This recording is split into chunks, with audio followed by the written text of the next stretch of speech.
পৃষ্ঠা 87। সন্ত্রাসবাদ। আজকের পৃথিবীতে নিরাপত্তার একটি বড় চ্যালেঞ্জ হল সন্ত্রাসবাদ। উন্নত ও উন্নয়নশীল নির্বিশেষে বিশ্বের বিভিন্ন দেশ আজ সন্ত্রাসবাদের শিকার। আন্তর্জাতিক ক্ষেত্রে নিরাপত্তা সুনিশ্চিত করার জন্য সন্ত্রাসবাদ দূর করাকে প্রাধান্য দেওয়া হয়েছে। এখন প্রথমেই দেখে নেওয়া যাক সন্ত্রাসবাদ কাকে বলে, অর্থাৎ সন্ত্রাসবাদের সংজ্ঞা কি। সন্ত্রাসবাদ টেরা, TERROR, টেরা শব্দটি এসেছে লাতিন শব্দ টেরের, TERRERE থেকে। এর মানে হলো ভয় দেখানো। যীশুখ্রিস্টের জন্মের 105 বছর আগে রোমে কিম্ব্রি, কয়হস্যই ময়বয় রফলাহস্যই, কিম্ব্রি উপজাতির যোদ্ধাদের হামলার আশঙ্কায় যে ভয়ভীতির পরিবেশ তৈরি হয়েছিল তাকে বোঝাতে গিয়ে টেরর কিম্ব্রিকাস, TERROR CIMBRICUS, কিম্ব্রিকাস শব্দের মাধ্যমে প্রথম টেরর শব্দটির প্রয়োগ ঘটে।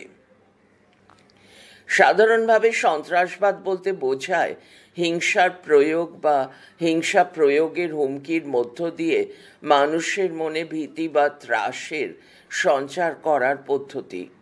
1937 খ্রিস্টাব্দে লিগ অফ নেশনস তাদের সনদে সন্ত্রাসবাদের সংজ্ঞা দিতে গিয়ে জানায়, সন্ত্রাসবাদ হলো একটি অপরাধমূলক কাজ যার উদ্দেশ্য হলো সাধারণ মানুষের উপরে গুরুতর শারীরিক আঘাত হানা, তাদের পণবন্দি করা, এমনকি হত্যা করা।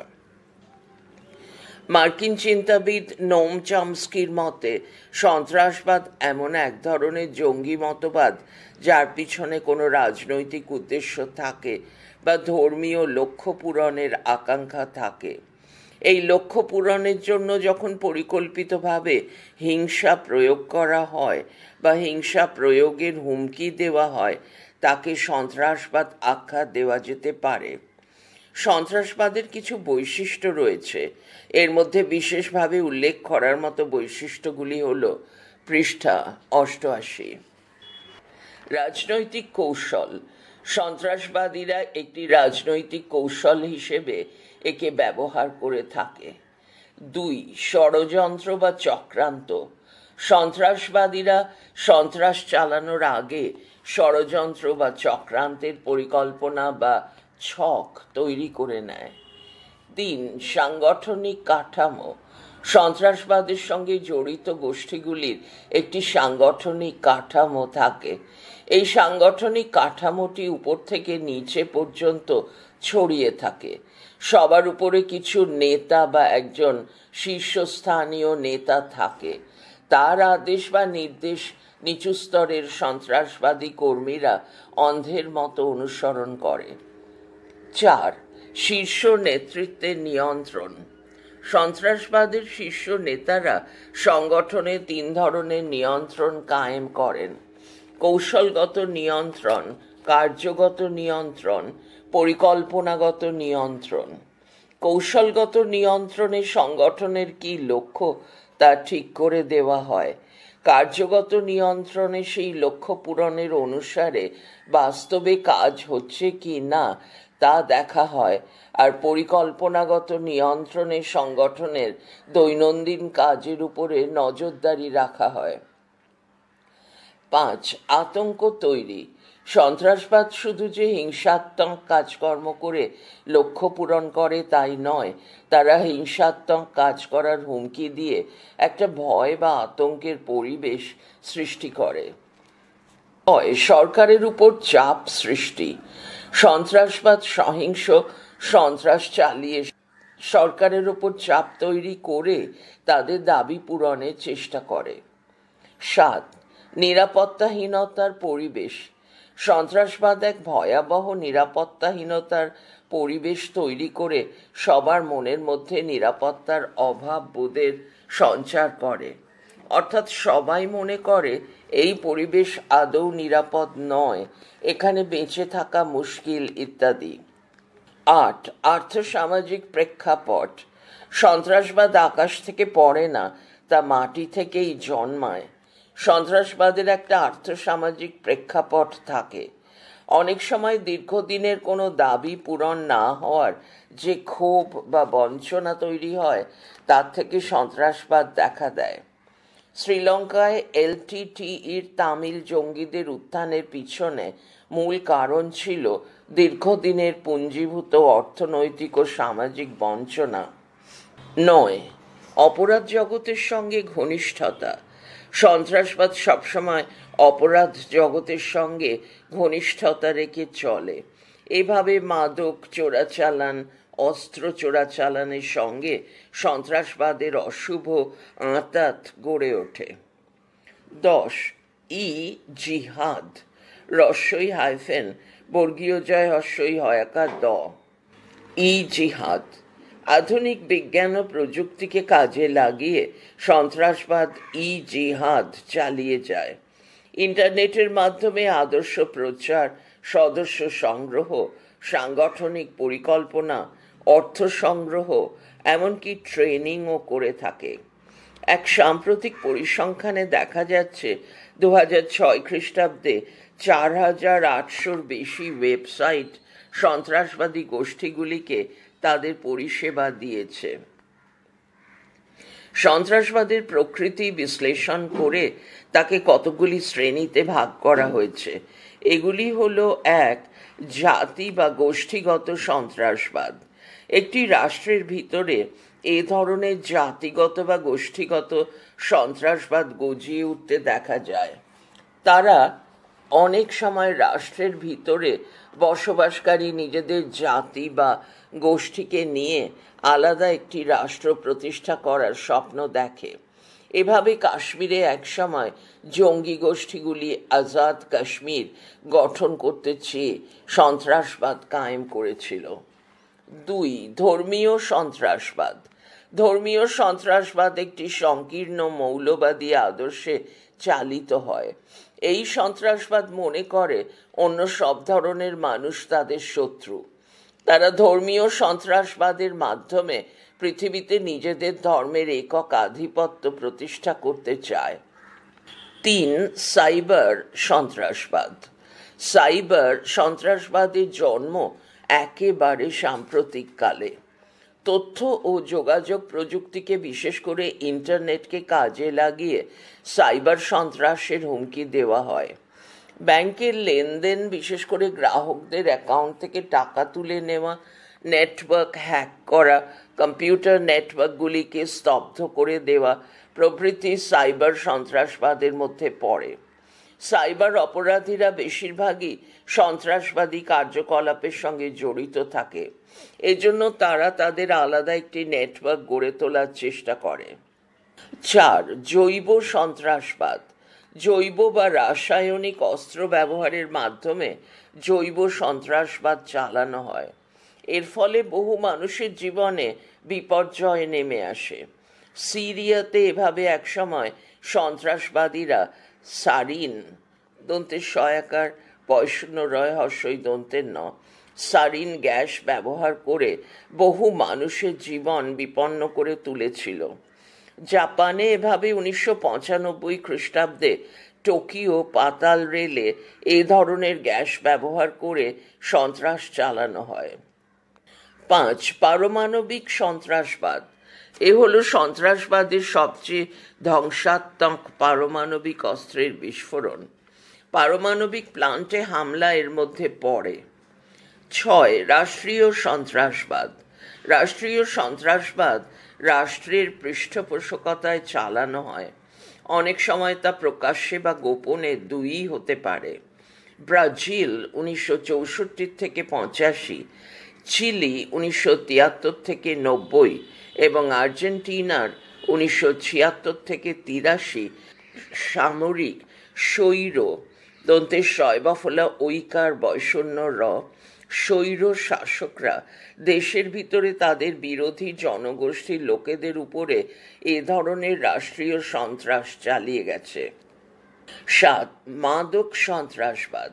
মাদকদ্রব্য চোরাচালানকারী ও সন্ত্রাসবাদীদের মধ্যে একটা ঘনিষ্ঠ যোগাযোগের মাধ্যমে গড়ে ওঠে মাদক সন্ত্রাসবাদ।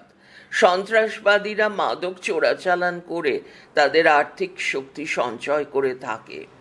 মাদক চোরাচালান করে তারা যে বিশাল পরিমাণ অর্থ উপার্জন করে তা দিয়ে অত্যাধুনিক অস্ত্রশস্ত্র কেনে। শুধু অস্ত্র কেনা নয়, অন্যান্য খরচও এই অর্থ থেকে চালিয়ে যায়।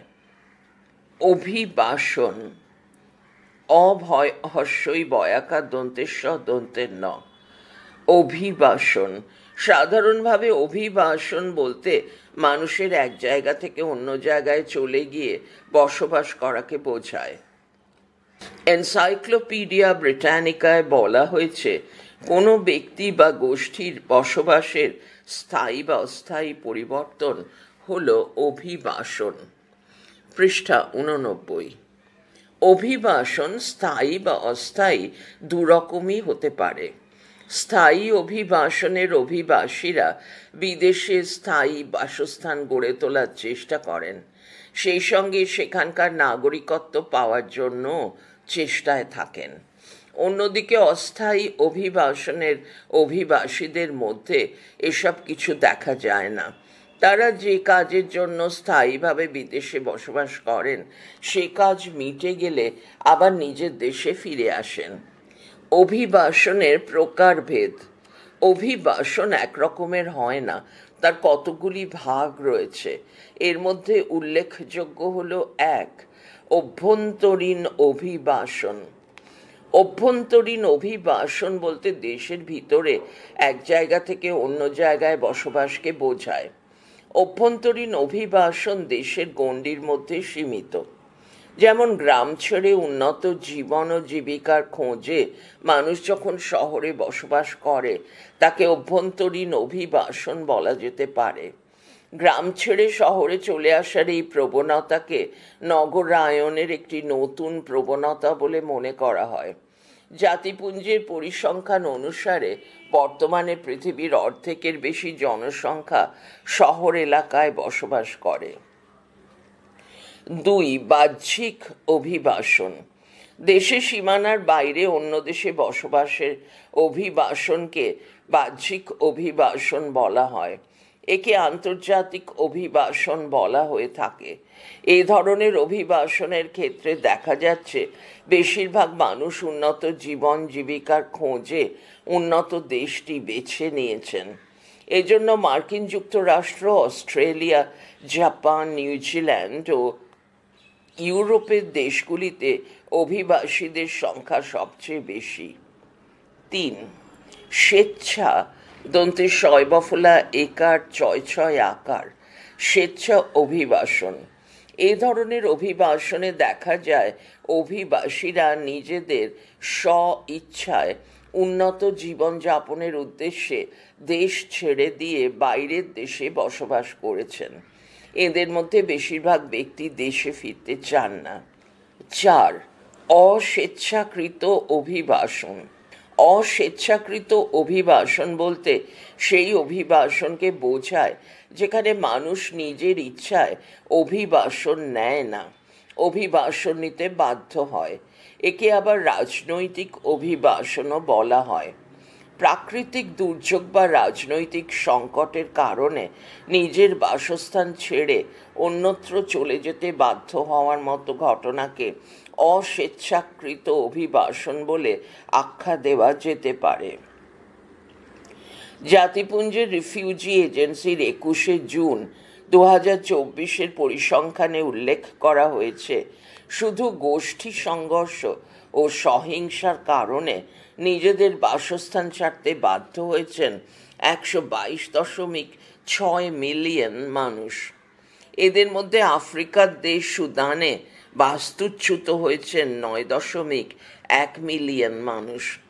আমাদের দেশের জম্মু ও কাশ্মীরের কাশ্মীরি পণ্ডিতেরাও অস্বেচ্ছাকৃত অভিবাসনের একটি বড় উদাহরণ।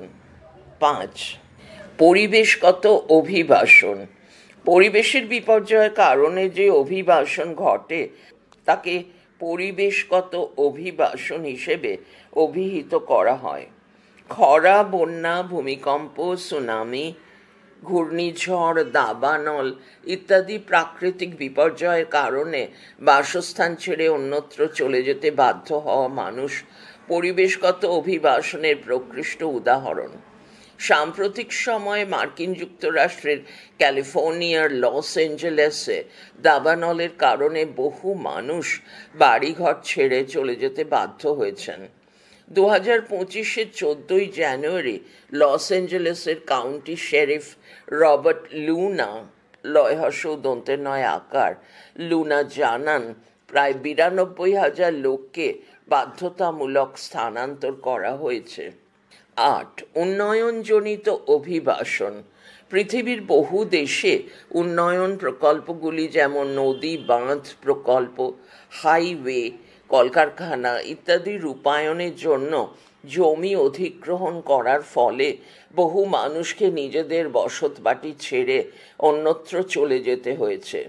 এ ধরনের বিভাজনকে উন্নয়নজনিত অভিবাসন বলা হয়। আমাদের দেশে নর্মদা নদীর ওপর যে সর্দার সরোবর বাঁধ তৈরির প্রকল্প রূপায়িত হয়েছিল, তার ফলে সরকারি পরিসংখ্যান অনুসারে বেসরকারি পরিসংখ্যানে আরও বেশি 42,000 আদিবাসী পরিবারকে নিজেদের ঘরবাড়ি ছেড়ে চলে যেতে হয়। আফ্রিকায় আমাজনের রেইন ফরেস্ট অঞ্চলে তেলের কাজ করার জন্য বহু আদিবাসী পরিবার বাস্তুচ্যুত হয়েছেন। 7. শ্রম অভিবাসন। বিশ্বায়নের এটি একটি নতুন প্রবণতা। উন্নয়নশীল দেশগুলির থেকে দক্ষ ও অদক্ষ শ্রমিকরা ভালো কাজ, ভালো মজুরির খোঁজে উন্নত দেশগুলিতে পাড়ি দিতে শুরু করেন। উচ্চশিক্ষিত তরুণ তরুণীরাও এই দলে রয়েছেন। তারা বিদেশে গিয়ে উচ্চ পদে কাজ করে নিজেদের মেধা দিয়ে উন্নত দেশকে আরও উন্নত করার কাজ করছেন।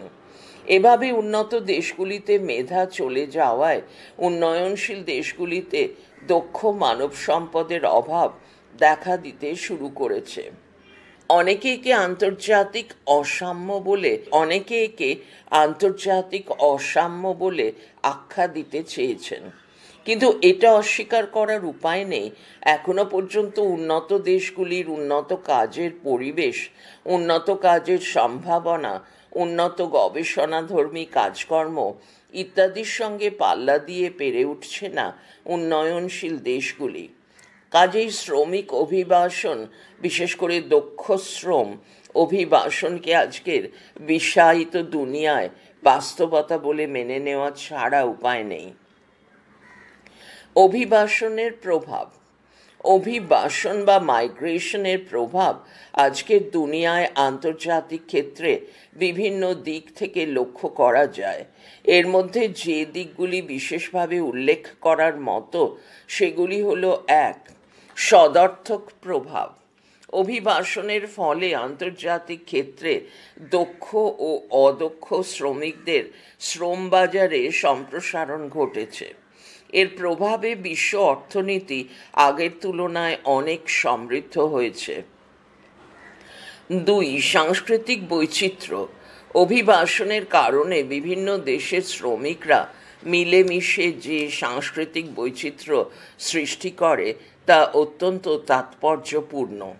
যেমন মেক্সিকো, চীন, ভারত, বাংলাদেশ, পাকিস্তান ও আফ্রিকার শ্রমিকরা কাজের জন্য আমেরিকা, ব্রিটেন সহ উন্নত দেশগুলিতে বসবাস করার ফলে একটা বহুমুখী সাংস্কৃতিক বৈচিত্র্য গড়ে উঠতে দেখা যায়। অনেক সময় তারা বিদেশের মাটিতে নিজেদের দেশের পৃষ্ঠা 90 সংস্কৃতি উৎসব পালন করেন। এর ফলে একটা সাংস্কৃতিক মেলবন্ধনের সৃষ্টি হয়। 3. স্থানীয় অর্থনীতির সমৃদ্ধি। উন্নত দেশগুলিতে দক্ষ শ্রমিক ও প্রযুক্তিবিদদের অভিবাসনের ফলে সেখানকার স্থানীয় অর্থনীতিকে আরও সমৃদ্ধি লাভ করতে দেখা যায়। মার্কিন যুক্তরাষ্ট্রের সিলিকন ভ্যালিতে আইটি সেক্টরে যারা কাজ করছেন তাদের মধ্যে একটা বড় অংশ হলো ভারতীয় সফটওয়্যার ইঞ্জিনিয়ার। একইভাবে আরবের বাহরিন, কুয়েত, ওমান ও সৌদি আরবের অর্থনীতিতে ভারতসহ অন্যান্য দেশের অভিবাসী দক্ষ শ্রমিক ও প্রযুক্তিবিদ হিসেবে উল্লেখযোগ্য যোগদান করছে। 4. জনসেবামূলক কর্মক্ষেত্রে কর্মী যোগান। অভিবাসনের ফলে স্বাস্থ্য পরিষেবা ও অন্যান্য পরিষেবামূলক কাজে, বিশেষ করে ডাক্তার ও নার্সদের কর্মক্ষেত্রে একটা বড় যোগদান ভারতসহ অন্যান্য উন্নয়নশীল দেশের রয়েছে। ব্রিটেন ও মার্কিন যুক্তরাষ্ট্রের মতন সৌদি আরব, কাতার সহ আরব দুনিয়ার দিকে তাকালে এটা চোখে পড়ে। 5. নেতিবাচক প্রভাব। অভিবাসনের নেতিবাচক প্রভাব উন্নত উন্নয়নশীল দু ধরনের দেশের উপরেই কম বেশি রয়েছে। উন্নয়নশীল দেশগুলি থেকে মেধা চালানোর ফলে সেখানে একদিকে যেমন উৎকর্ষ মেধার দক্ষ কর্মীদের অভাব লক্ষ্য করা গেছে, অন্যদিকে তেমনি অর্থনীতির উপরেও নেতিবাচক প্রভাব পড়তে দেখা যাচ্ছে।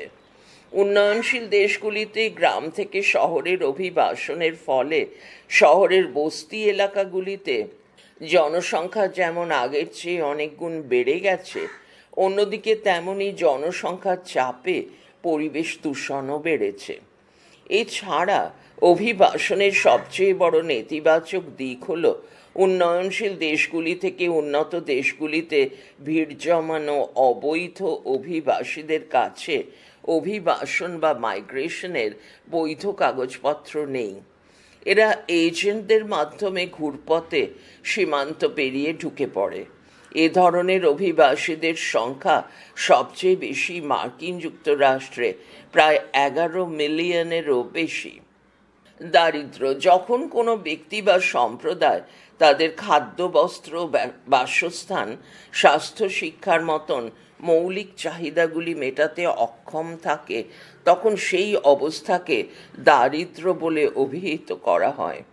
এক কথায়, মানুষের বেঁচে থাকার অপরিহার্য বস্তুগুলির অভাবই হল দারিদ্র্য। সম্মিলিত জাতিপুঞ্জ আন্তর্জাতিক ক্ষেত্রে সারা পৃথিবী দারিদ্র্যকে দুটি ভাগে ভাগ করেছে: চরম দারিদ্র্য ও আপেক্ষিক দারিদ্র্য। চরম দারিদ্র্য হলো সেই ধরনের দারিদ্র্য দয়াকার বৈষণ্যরয় হর্ষই দয় রফলা জফলা। চরম দারিদ্র্য হলো সেই ধরনের দারিদ্র্য যেখানে মানুষের বেঁচে থাকার জন্য প্রয়োজনীয় খাদ্য, বস্ত্র, বাসস্থানের অভাব রয়েছে।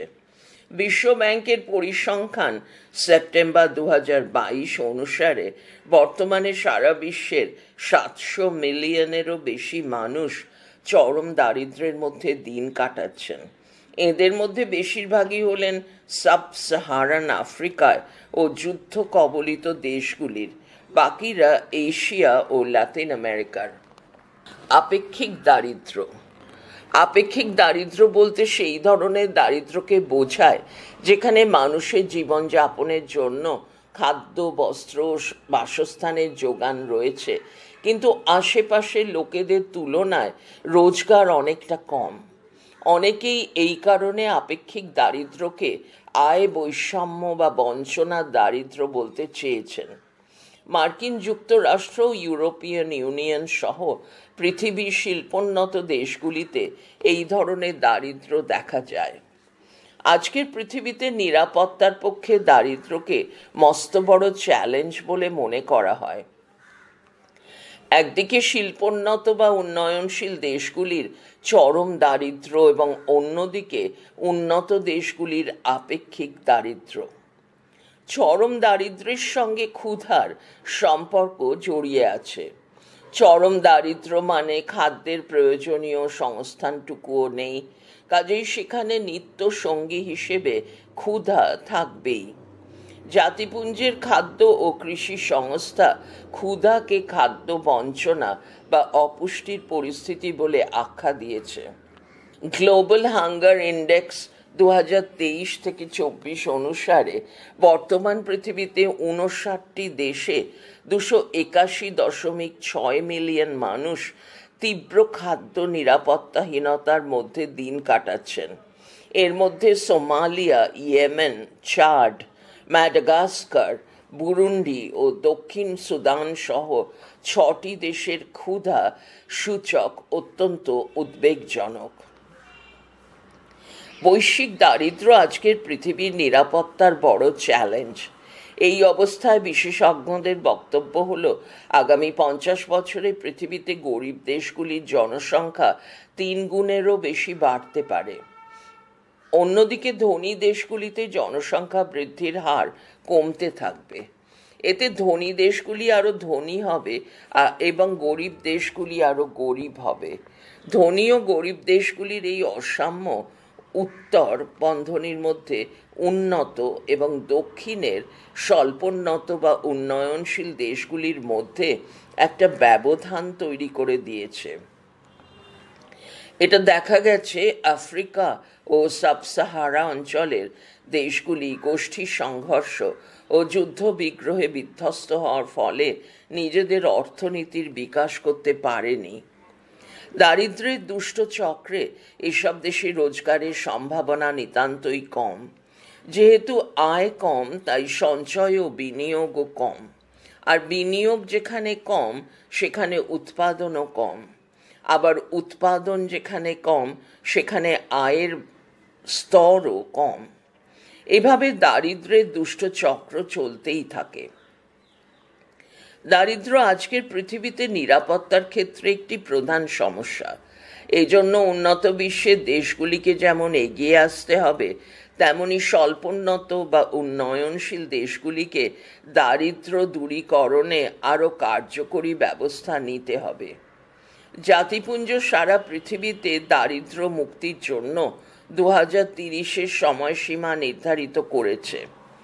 দারিদ্র্যকে শুধু স্বল্পোন্নত বা উন্নয়নশীল দেশগুলির সমস্যা বলে উন্নত দেশগুলি যদি পাশ কাটিয়ে চলে, তবে তা যে অন্যায্য হবে তাই নয়, অমানবিকও হবে।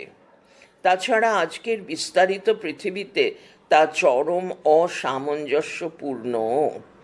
অতীতের ধারণা থেকে আজকের এই বিশ্বায়ন পরবর্তী 21 শতকের পৃথিবীর উন্নয়নকে ব্যাখ্যা করা যায় না। একদিকে সম্পদের প্রাচুর্য আর একদিকে দারিদ্র্যের প্রকট, এই দুইয়ের সহাবস্থান কখনোই আন্তর্জাতিক ক্ষেত্র বিকাশে সহায়ক হতে পারে না। পৃষ্ঠা 91। কলম্বিয়া বিশ্ববিদ্যালয়ের ডি আর্ট ইনস্টিটিউটের ডিরেক্টর জেফ্রি ডি সার্চ এই প্রসঙ্গে যথার্থভাবে তাঁর অভিমত ব্যক্ত করতে গিয়ে বলেছেন, এ এক পৃথিবী যেখানে কিছু মানুষ প্রাচুর্যের মধ্যে বাস করেছেন আর মানব প্রজাতির অর্ধেক মানুষ সারা দিনে $2ও রোজগার করতে পারছে না। এই অবস্থা যেমন ন্যায্য নয়, তেমন সুস্থিতিও নয়।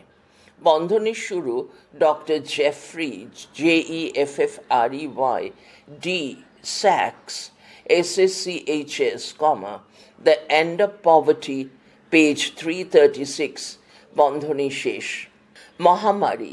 মহামারী বলতে কাকে বোঝানো হয় সে বিষয়ে ব্যাখ্যা দিয়ে মার্কিন যুক্তরাষ্ট্রের centre for disease control and প্রিভেনশনের অভিমত হল, কোনো নির্দিষ্ট এলাকার জনসংখ্যার ওপর আকস্মিকভাবে কোনো রোগের ব্যাপক প্রাদুর্ভাবকে মহামারী বলে আখ্যা দেওয়া যেতে পারে। মহামারী একটি দেশের মধ্যে সীমিত থাকে না। মহামারী এমন এক সংক্রামক রোগ, তা এক দেশ থেকে অন্য দেশে ছড়াতে শুরু করে। মহামারীর দৃষ্টান্ত হিসেবে ম্যালেরিয়া, কলেরা, HIV বা এইডস, ইবোলা প্রভৃতির কথা উল্লেখ করা যায়। মহামারী যখন এক মহাদেশ থেকে অন্য মহাদেশে ছড়িয়ে পড়ে, তখন তা বৈশ্বিক মহামারীতে পরিণত হয়। এর সাম্প্রতিক নমুনা হল কোভিড-19। এই ভয়ঙ্কর সংক্রামক রোগে সারা পৃথিবী জুড়ে 767 মিলিয়ন মানুষ আক্রান্ত হয়। মৃতের সংখ্যা 6.9 মিলিয়ন ছাড়িয়ে যায়। মহামারী এক দেশ থেকে অন্য দেশে ছড়ানোর কারণ হিসেবে আজকের বিস্তারিত দুনিয়ায় অভিবাসন বা মাইগ্রেশনকে দায়ী করা হয়। কেননা অভিবাসনের মাধ্যমে এক দেশ থেকে অন্য দেশে মানুষের অবাধ যাতায়াতের ফলে মহামারী সহজেই ছড়িয়ে যাওয়ার সুযোগ পায়। একটি দেশের সরকার মহামারীর মোকাবিলা কিভাবে করবে সেই দেশের আর্থিক সঙ্গতির উপরে তা অনেকটাই নির্ভরশীল। 2000 খ্রিস্টাব্দের 4 কোটি মানুষ HIV রোগ আক্রান্ত হন। আক্রান্তদের 3 ভাগের 2 ভাগই ছিলেন আফ্রিকার মানুষ। উন্নত দেশগুলি নতুন দাগ থেরাপি দাগ থেরাপি প্রয়োগ করে এই রোগের প্রকোপ দ্রুত কমিয়ে ফেলতে সক্ষম হয়েছিল। আফ্রিকার দেশগুলোর পক্ষে এই উন্নত চিকিৎসা ব্যবস্থা করা সম্ভব ছিল না। আজকের পৃথিবীর নিরাপত্তার পক্ষে মহামারীও একটি অন্যতম চ্যালেঞ্জ বা সমস্যা। এই বিশ্বায়িত দুনিয়ায় কোনো রাষ্ট্রই আর একাকী বিচ্ছিন্ন হয়ে থাকতে পারে না। ব্যবসা বাণিজ্য, চাকরি, শিক্ষা দীক্ষা, চিকিৎসা, ভ্রমণ ইত্যাদির জন্য এক রাষ্ট্রের মানুষ অন্য রাষ্ট্রে যাতায়াত আধুনিক পৃথিবীর একটি বাস্তবতা। অতীতেও ছিল, তবে এত ব্যাপকতা ছিল না। অন্যদিকে যোগাযোগ ব্যবস্থা বিষয়টিকে আরো সহজ করে দিয়েছে। বিশেষজ্ঞরা বলেছেন এভাবে এক দেশের মানুষ অন্য দেশের মানুষের সঙ্গে মেলামেশার ফলে মহামারী ছড়াতে শুরু করে। এভাবেই ছড়িয়ে পড়েছিল সারা পৃথিবীতে। অবশ্য তার প্রকোপ অনেক বেশি ছিল ইউরোপে। সাম্প্রতিককালে কোভিড-19 উহান উহান প্রদেশ থেকে সারা পৃথিবীতে ছড়িয়ে পড়ে এক ভয়াবহ অতিমারিতে পরিণত হয়, যার ফলে লক্ষ লক্ষ মানুষের মৃত্যু হয়। সমীক্ষা অনুসারে 2020 থেকে 21 খ্রিস্টাব্দের মধ্যে কোভিড-19 অতিমারিজনিত কারণে সারা পৃথিবীতে 18.2 মিলিয়ন মানুষের মৃত্যু ঘটে। শুধু যে ব্যাপক মৃত্যু ঘটে তাই নয়, সারা পৃথিবীর আন্তর্জাতিক অর্থনীতির বিকাশও থমকে যায়। কাজেই সব মিলিয়ে দেখা যাচ্ছে রাষ্ট্রের সুরক্ষার বা নিরাপত্তার যে সাবেকি ব্যবস্থা তা এখানে কোনো কাজে লাগছে না। শুধু বর্ডার পাহারা দিয়ে বা দেশের ভিতরে শান্তি শৃঙ্খলা বজায় রেখে মহামারী বা অতিমারি মোকাবিলা করা যে কোনো মতেই সম্ভব নয় তা আমাদের চোখে আঙুল দিয়ে দেখিয়ে দিয়েছে কোভিড-19। কাজেই অপ্রচলিত নিরাপত্তার দিক থেকে মহামারী আজকের পৃথিবীতে একটি অন্যতম বড় চ্যালেঞ্জ। নিরাপত্তা শুধু সামরিক বাহিনীকে শক্তিশালী করলে চলবে না। সেই সাবেকি ধারণা আধুনিক পৃথিবী নিরাপত্তার বিষয়ে অনেকটাই বদলে গেছে। সাবেকি নিরাপত্তার পাশাপাশি রাষ্ট্রগুলিকে মহামারীর মতন একটি অপ্রচলিত চ্যালেঞ্জের মোকাবিলা করার জন্য আরও সদর্থক দৃষ্টিভঙ্গি ও সামর্থ্য নিয়ে এগিয়ে আসতে হবে। এজন্য বিশ্ব স্বাস্থ্য সংস্থার সঙ্গে সমন্বয় রেখে উন্নত উন্নয়নশীল নির্বিশেষে সব রাষ্ট্রকে একসঙ্গে হাতে হাত মিলিয়ে কাজ করতে হবে। পরিবেশগত নিরাপত্তা আজকের পৃথিবীর অপ্রচলিত বা অচিরাচরিত নিরাপত্তার একটি গুরুত্বপূর্ণ বিষয় হল পরিবেশগত নিরাপত্তা। পরিবেশগত নিরাপত্তা বলতে সাধারণভাবে একটি দেশের মধ্যে উন্নত পরিবেশ বজায় রাখাকে বোঝায়।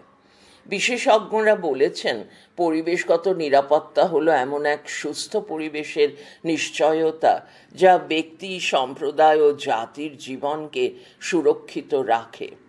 দেশের অর্থনৈতিক বিকাশের সঙ্গে এর ঘনিষ্ঠ সম্পর্ক রয়েছে। এক কথায় বলা যায় পরিবেশগত নিরাপত্তা হলো একটি দেশের জল, হাওয়া, মাটি নিয়ে যে প্রাকৃতিক পরিবেশ তার যথাযথ সুরক্ষা। পরিবেশগত নিরাপত্তা ছোট বড়, উন্নত উন্নয়নশীল সব রাষ্ট্রের কাছেই একটি গুরুত্বপূর্ণ বিষয়। আজকের পৃথিবীতে জলবায়ু পরিবর্তন, বিশ্ব উন্নয়ন, সমুদ্রপৃষ্ঠের জলস্থল বৃদ্ধি, এটা জলস্তর বৃদ্ধি, বায়ু দূষণ ইত্যাদি প্রভাব কম বেশি সব রাষ্ট্রের ওপরেই পড়ে। জলবায়ু পরিবর্তন পরিবেশগত নিরাপত্তার একটি বড় চ্যালেঞ্জ। জলবায়ু পরিবর্তন আবহাওয়া গতি প্রকৃতিকে বদলে দেয়। তাপমাত্রা বৃদ্ধি, জলস্তরের বৃদ্ধি, হিমবাহের বরফ গলে যাওয়া, ঘূর্ণিঝড়, সুনামি, ভূপৃষ্ঠে তাপপ্রবাহ, খরা, বন্যা হতে বৃষ্টি, অনাবৃষ্টির ফলে আবহাওয়া চিরাচরিত ধরনের আমূল পরিবর্তন ঘটে। এর মোকাবিলা করতে গিয়ে বিশেষ করে স্বল্পোন্নত বা উন্নয়নশীল দেশগুলিকে বেশ সমস্যায় পড়তে হয়। উন্নত দেশের ক্ষেত্রে তা দেখা যায়, যেহেতু তাদের আর্থিক সঙ্গতি বেশি, এ কারণে এসব সমস্যার মোকাবিলা তারা সহজেই করতে পারে। অন্যদিকে স্বল্পোন্নত বা উন্নয়নশীল দেশের ক্ষেত্রে তেমনটা হয় না। এক্ষেত্রে তাদের যথেষ্ট আর্থিক সমস্যায় পড়তে হয়। জলবায়ু পরিবর্তন ছাড়াও পরিবেশগত নিরাপত্তার আরও একটি বিষয় হল প্রাকৃতিক সম্পদের মালিকানা নিয়ে রাষ্ট্রগুলির মধ্যেকার দ্বন্দ্ব। ইউনাইটেড নেশনস এনভায়রনমেন্ট প্রোগ্রাম অনুযায়ী গত 60 বছরে আন্তঃরাষ্ট্র দ্বন্দ্বের অন্তত 40% হল প্রাকৃতিক সম্পদের মালিকানার দ্বন্দ্ব। এর মধ্যে রয়েছে আরব ভূখণ্ডে মাটির নিচে থাকা খনিজ তেলের দ্বন্দ্ব, আফ্রিকায় হীরা ও সোনার খনির দখল নিয়ে দ্বন্দ্ব ইত্যাদি। পৃষ্ঠা 92। বর্তমান পৃথিবীতে পরিবেশগত নিরাপত্তা বিঘ্নিত হওয়ার কারণে পরিবেশে উদ্বাস্তুর সংখ্যা বাড়ছে। জাতিপুঞ্জের শরণার্থী বিষয়ক হাই কমিশনারের সাম্প্রতিক রিপোর্ট অনুযায়ী প্রাকৃতিক দুর্যোগের কবলে পড়ে বহু পরিবার ও সম্প্রদায়কে তাদের বাড়ি ঘর ছেড়ে অন্যত্র চলে যেতে হয়েছে, এমনকি দেশ ছাড়তেও হয়েছে। জাতিপুঞ্জের 2009 খ্রিস্টাব্দের এক পরিসংখ্যান অনুসারে প্রাকৃতিক দুর্যোগের কারণে সারা পৃথিবীতে 36 মিলিয়ন মানুষকে বাস্তুচ্যুত হতে হয়েছে। পরিবেশ বিজ্ঞানীরা এক সতর্ক বার্তা জানিয়েছেন, আগামী 2050 খ্রিস্টাব্দে এই সংখ্যা 200 মিলিয়ন ছাড়িয়ে যেতে পারে। পরিবেশগত নিরাপত্তা বিঘ্নিত হওয়ার কারণে স্বার্থের বিপর্যয় নেমে আসে। যেমন জলবায়ু পরিবর্তনের ফলে যেভাবে বিশুদ্ধ বাতাস ও বিশুদ্ধ পানীয় জলের অভাব দেখা দিয়েছে, তাতে বায়ু দূষণ ও জল দূষণের প্রভাবে বহু দেশে মানুষের স্বাস্থ্যের বিপর্যয় নেমে এসেছে।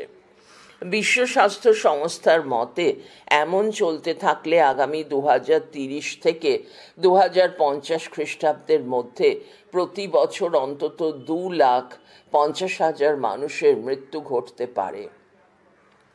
বর্তমানে পরিবেশগত নিরাপত্তা যেভাবে বিঘ্নিত হচ্ছে, তাতে বিশেষজ্ঞরা মনে করেছেন রাষ্ট্রগুলির কাছে আগামী দিনে নিরাপত্তার ক্ষেত্রে একটি বড় হুমকি বা চ্যালেঞ্জ হিসেবে দেখা দেবে, যা মানুষের অস্তিত্বের সংকট ডেকে নিয়ে আসবে। অস্ট্রেলিয়ার কুইন্সল্যান্ড বিশ্ববিদ্যালয়ের অধ্যাপক পরিবেশ বিজ্ঞানী ডোনাল্ডের মতে আজকের পৃথিবীতে পরিবেশগত নিরাপত্তার বিপর্যয়ের সামনে দাঁড়িয়ে প্রশ্ন হলো, কার অস্তিত্ব আজ বিপন্ন, রাষ্ট্রের না মানুষের? পড়া চলছে পরের ফাইলে।